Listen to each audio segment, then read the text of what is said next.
Lucas, capítulo de número 2, versículo de número 41. Louvado seja o nome do Senhor.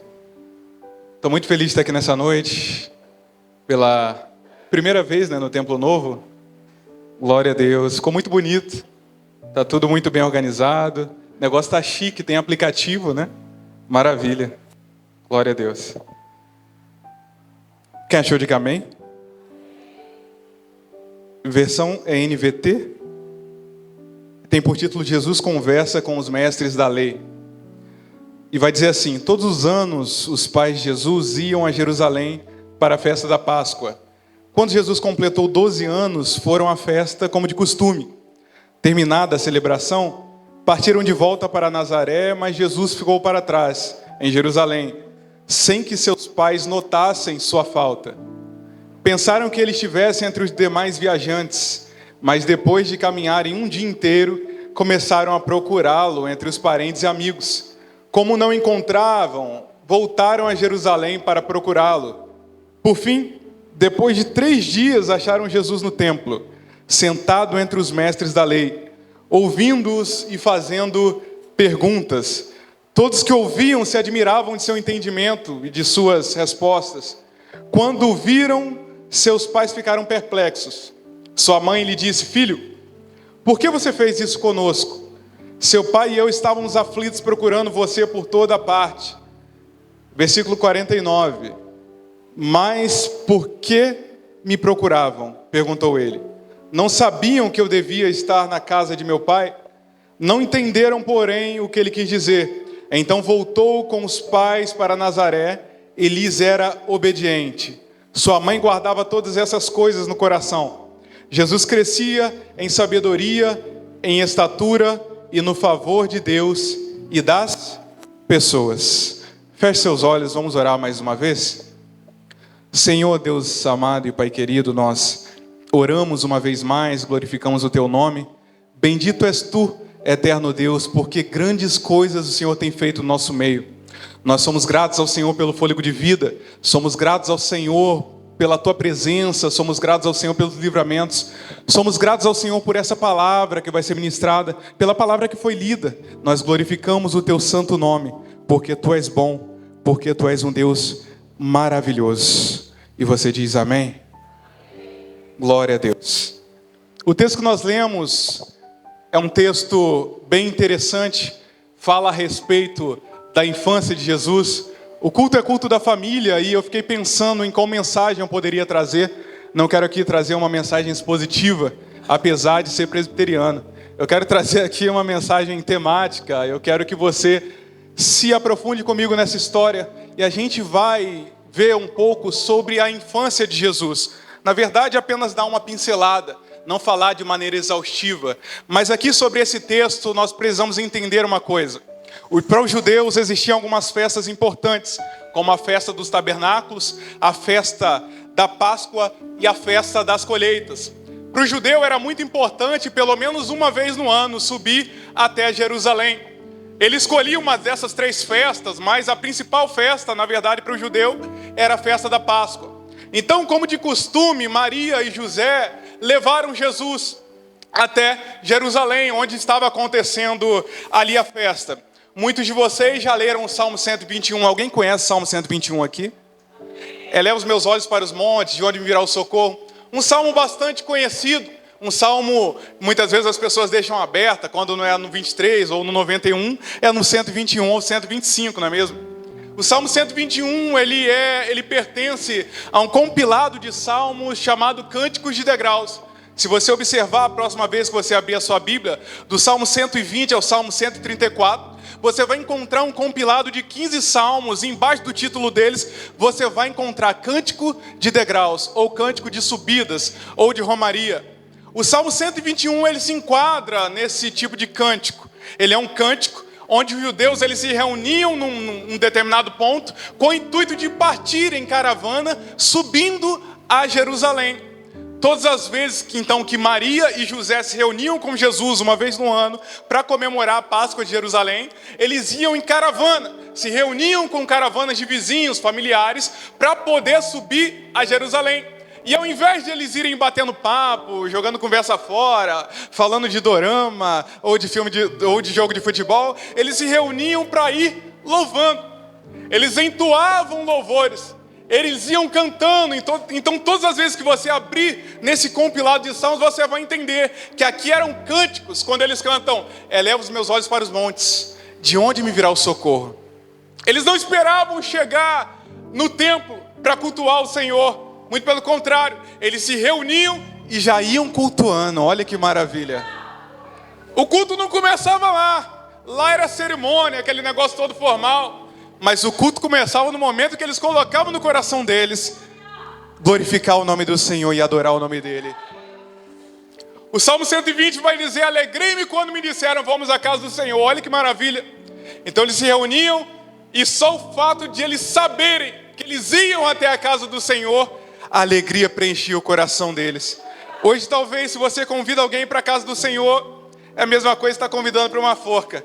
Mas a Bíblia continua dizendo que mais vale um dia na casa do Senhor do que 1000 em qualquer outra parte. Aqui não é outro lugar senão um lugar onde você pode se alegrar e se regozijar. Aqui não é outro lugar senão um lugar onde Deus te abençoa. Abençoa a sua casa, abençoa a sua família, abençoa os seus.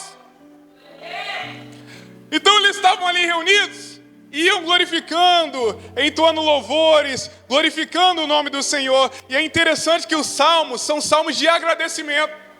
São salmos de experiências com Deus. Experiências as quais eles tiveram no passado, onde Deus deu livramento, onde Deus deu vitória. E agora eles reverberam em louvor e em cânticos, com o intuito de glorificar o nome do Senhor por aquilo que eles tiveram passado. É necessário nós nos voltarmos àquilo que Deus fez lá atrás na nossa vida, para nós termos motivos para continuar. Porque muitas das vezes é difícil, é desgastante. Muitas vezes nós não queremos vir à casa do Senhor, não queremos contribuir, não queremos ofertar, ou não queremos abrir a nossa boca para glorificar, ou até mesmo cantar. Mas se nós olharmos para o passado, quantas coisas Deus já tem feito pela nossa vida ou pela nossa casa.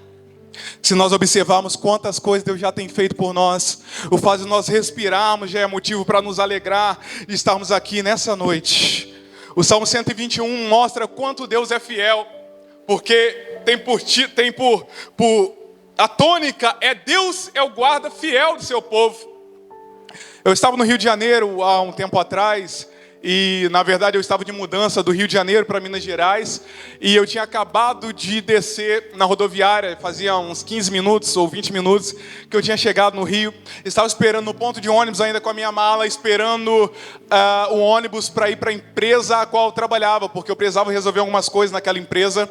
E eu estou no ponto de ônibus aqui com a minha mala, e de repente eu olho para o lado, o ônibus vinha de lá, eu olho para lá e eu vejo um negão me olhando. Aí, Rio de Janeiro, você tem que ficar com um olho na missa e outro no padre, né? Aí beleza, o negão me olhando, eu olho para o ônibus, quando eu olho para ele, ele está me olhando. Eu falei, meu Deus, o que esse negão está me olhando, Senhor?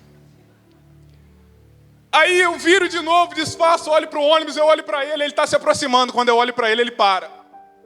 Aí toda vez que eu olhava para ele parava. E aí quando ele chegou numa distância considerável, ele perguntou para mim quantos anos eu tinha na época. Eu falei quantos anos eu tinha. Ele perguntou, pastor Israel, você tinha servido o exército? Eu falei que não, fui dispensado, graças a Deus. E aí ele disse para mim, você parece com um cara que trocou tiro comigo no morro ontem. Eu falei, meu Deus. Aí ele disse, olha, eu tô com a pistola aqui, eu estava do outro lado da rua, eu vi você e atravessei para conferir se era ou se não era. Aí eu olhei para a cintura dele, ele realmente estava com uma pistola debaixo da camisa dele. E eu decidi vir aqui e dar um tiro na sua cabeça, mas eu vi que não era você. E aí eu fiquei assim, meu Deus, Deus verdadeiramente guarda. Eu fiquei indignado com aquele negão. Na verdade eu nem tive medo dele, porque a minha sensação foi mais de indignação. E eu virei para ele e falei para ele assim, sabe por que você não fez isso? Porque Jesus Cristo veio para desfazer as obras do diabo. Aí no Rio de Janeiro, quem não é crente é filho de crente, desviado, ou a avó é crente. E aí o negão saiu dando glória a Deus e falando não sei o que lá. Aí eu falei, vai em paz e que Deus te liberte. Mas ali eu vi que o Deus do Salmo 121 é aquele que guarda. Ainda que nós não estejamos prestando atenção, mas Ele tem nos guardado dia e noite. Você está caminhando pela rua, Ele tem te guardado. Você está pegando o metrô, Ele tem te guardado. Você está num ponto de ônibus, Ele tem te guardado. Porque Ele guarda aquele que Ele escolheu. Ele é fiel, Ele é fiel. Um Deus maravilhoso, um Deus que zela pela nossa vida, um Deus que é digno de toda honra e de toda glória. Ele não dorme, Ele é o guarda fiel. Então quando nós lemos Lucas 2, a partir do versículo 41 em diante, nós vemos que José e Maria e Jesus estão numa caravana, e olha que legal. Eles levam Jesus para participar das coisas de Deus. Mesmo Jesus sendo muito novo, sendo uma criança, eles introduzem um menino na fé. Eles introduzem um menino a cultuar a Deus Pai. Aqui nós observamos a importância de nós introduzirmos as nossas crianças no caminho da fé. A importância de nós levarmos as crianças para conhecer o Senhor, para glorificar o Senhor, para cultuar o Senhor. E eu me recordo do versículo que diz, ensina a criança no caminho que deve andar, e quando crescer, não se desviará dele. Quer que o seu filho seja um homem de Deus, a sua filha seja uma mulher de Deus, ensina ela hoje nos caminhos do Senhor, e no futuro dará frutos. No futuro, quando você mais precisar, quando você chegar na sua velhice, você vai encontrar amparo, porque você instruiu alguém nos caminhos de Deus, porque você instruiu alguém a glorificar e ser um servo, uma serva do Senhor. É importante nós olharmos para as nossas crianças, e é importante nós introduzirmos ela, incutirmos ela, a palavra do Senhor, nelas a palavra do Senhor, para que tenhamos uma sociedade melhor, para que tenhamos uma igreja saudável, para que a ideologia de gênero e políticas ideológicas não engulam a mente das nossas crianças. A palavra deve ser o principal e o crucial na mente delas. Nos encontramos José e Maria colocando Jesus no meio. Ainda que era uma criança, ele começava a entender a importância de cultuar o Senhor, de subir a Jerusalém, de estar em comunidade, glorificando a Deus. Se nós observarmos e continuarmos olhando o texto, nós percebemos que quando a festa termina, Maria e José, eles voltam para casa, e depois de um tempo eles percebem que Jesus não está no meio, Jesus não está com eles. Então eles começam a perguntar para os parentes se Jesus estava no meio deles. Eles começam a procurar Jesus, e diz a Bíblia que isso foi depois de um dia de caminhada, e eles começam a procurar, e começam a procurar. E quando não acham, eles fazem uma coisa muito importante. Eles voltam. Eu quero fazer um adendo aqui nessa noite, e dizer para você aqui nessa noite, não volte para casa sem Jesus. Muitas vezes nós viemos para o culto, viemos até cultuando desde casa, louvando, no momento que nós estamos se arrumando, colocando a melhor roupa, colocando o melhor perfume. Mas o culto é uma bênção, nós louvamos aqui, nós ouvimos a palavra aqui. Mas quando o culto termina e as luzes se apagam, muita gente esquece Jesus no culto. Leve ele para casa nessa noite. Jesus, ele quer estar junto de você. Jesus, ele quer fazer uma transformação na sua família, mas é necessário ele estar lá dentro da sua casa. É necessário você trazer ele para dentro da sua casa. É necessário você trazer ele para perto da sua família. Talvez aquele pai que você quer que se converta, mas ainda não se converteu, leve Jesus para lá. Talvez aquela mãe ou aquela irmã que você fala, Senhor, o que eu vou fazer, Senhor? O que eu preciso fazer para ela se converter, para ele se converter? Jesus é tão misericordioso que está descendo aqui através da pessoa do Espírito Santo e dizendo, me leve para casa e deixa que eu faço, deixa que eu opero, deixa que eu ajo, porque o impossível para você é possível para mim. Você pode glorificar o nome dele nessa noite. Ele está aqui nesse lugar. Ele quer transformar a sua família, a sua casa. Ainda aquele parente que talvez você já perdeu as esperanças e fala: Senhor, o que eu vou fazer com essa mulher? O que eu vou fazer com esse homem? Mas para o Senhor é possível. Crê no Senhor Jesus e será salvo tu e a tua casa. Aquilo que você não consegue fazer, Ele vai fazer.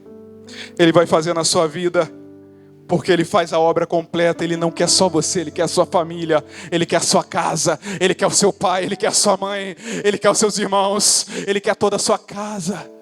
Aleluia, aleluia. Nós precisamos entender o valor de cultivar uma comunhão com o Senhor e levar Jesus para casa. Aleluia, louvado seja o nome do Senhor. Nós, no dia a dia, o estresse do trabalho, da escola, da faculdade, muitas vezes nos atrapalha de manter um bom relacionamento com os nossos familiares. Muitas vezes nós falhamos em dar um bom testemunho, nós falhamos em falar palavras positivas, palavras que refletem o nosso interior cristão, mas precisamos entender que a obra quem faz é o Senhor. É Ele que faz. João 15, versículo 5. Sem mim nada podeis fazer, porque todo poder emana dEle. Ele é a fonte de tudo. A Bíblia vai dizer em 1 Timóteo que aquele que não cuida da sua casa, aquele que não cuida dos seus, principalmente dos da sua família, é pior do que o infiel. É pior que o descrente, tem negado a fé.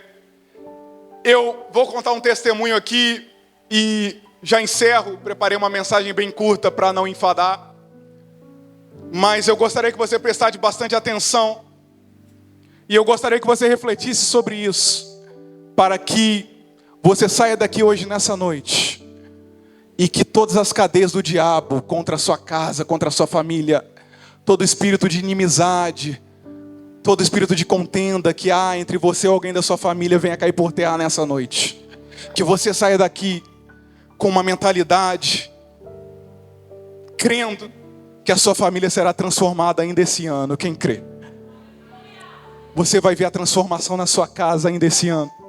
Você vai ver a transformação na sua casa por completo ainda nesse ano de 2024. Você vai se assentar naquela mesa de Natal e vai poder dizer: eu e minha casa servimos ao Senhor. Esse testemunho é verdadeiro. Os nomes foram alterados para que ninguém sofresse qualquer tipo de constrangimento. Seu Jacó e Dona Joana tinham 2 filhos, o Júlio e o Ricardo. Talvez alguém aqui ouviu esse testemunho já, mas quem não ouviu, eu creio que vai servir de valia para a sua vida.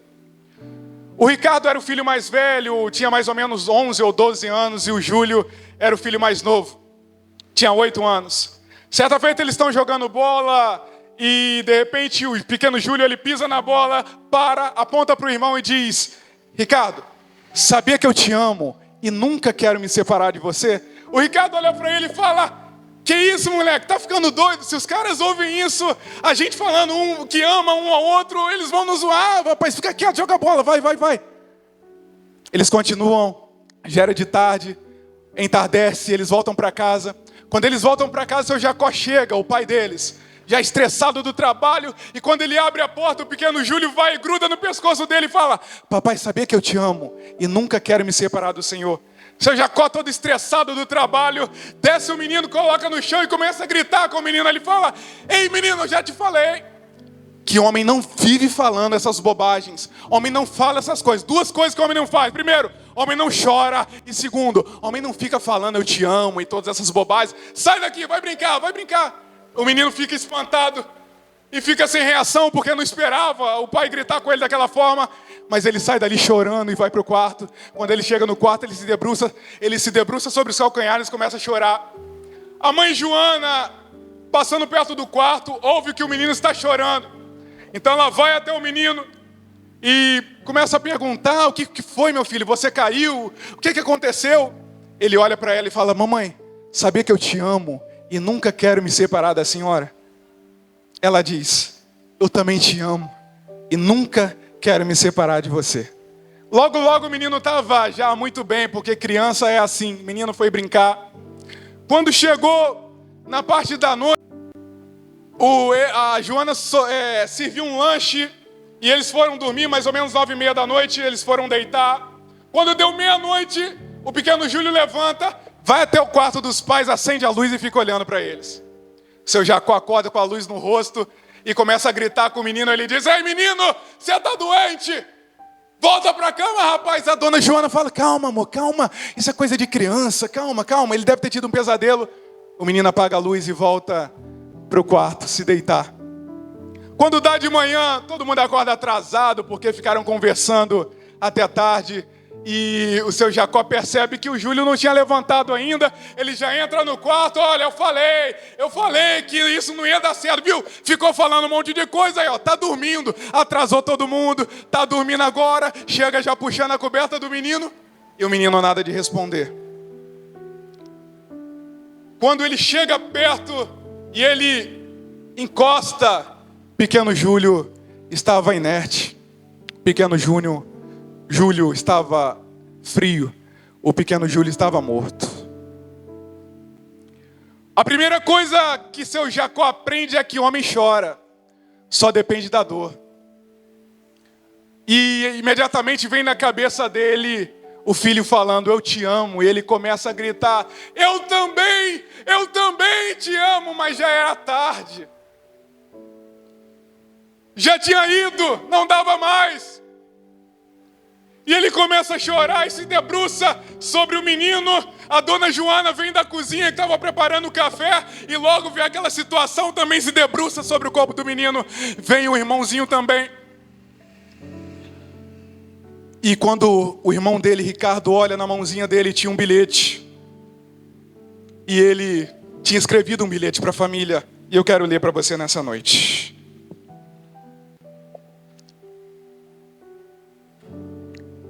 No bilhete, eles abrem o bilhete, estava escrito assim: outra noite Deus falou comigo num sonho. Ele disse que mesmo amando a minha família e ela me amando, a gente ia separar. Eu disse que não queria, Deus disse: vai acontecer. Como eu não sei o que vai acontecer, eu estou com medo. Mas eu quero que fique claro algumas coisas. Ricardo, nunca se envergonhe de amar o seu irmão. Mamãe, você é a melhor mãe do mundo. Papai, o Senhor de tanto trabalhar, esqueceu de viver, esqueceu de me amar. Eu amo todos vocês. Júlio. Essa história nos ensina que nós precisamos valorizar a nossa família, a nossa casa. Como eu citei aqui, 1 Timóteo capítulo 5, versículo 8, aqueles que não cuidam dos seus, mas principalmente os da sua família, é pior do que o descrente, é pior do que o infiel e tem negado a fé. O que você tem feito para a sua família? O que você tem feito para valorizar os da sua casa?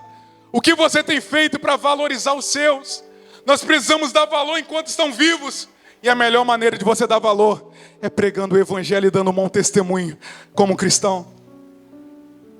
Ainda que seu pai seja um bêbado, um alcoólatra, ainda que a sua mãe seja uma descrente, ainda que seus irmãos caluniem você, difamem você, abrace eles, beija, fala com amor, com paixão, mostra para eles o verdadeiro amor de Jesus refletido na sua vida, porque nós não sabemos o dia de amanhã. Nós precisamos ganhar através do amor, que é o vínculo da perfeição. Você acabou de assistir um vídeo e eu já quero que você compartilhe esse vídeo, deixe o seu like, ative as notificações para quando nós postarmos novos vídeos aqui no nosso canal, o YouTube ele possa te notificar. Que Deus abençoe sua vida, obrigado por assistir esse vídeo, até a próxima, que Deus te abençoe, um forte abraço, valeu!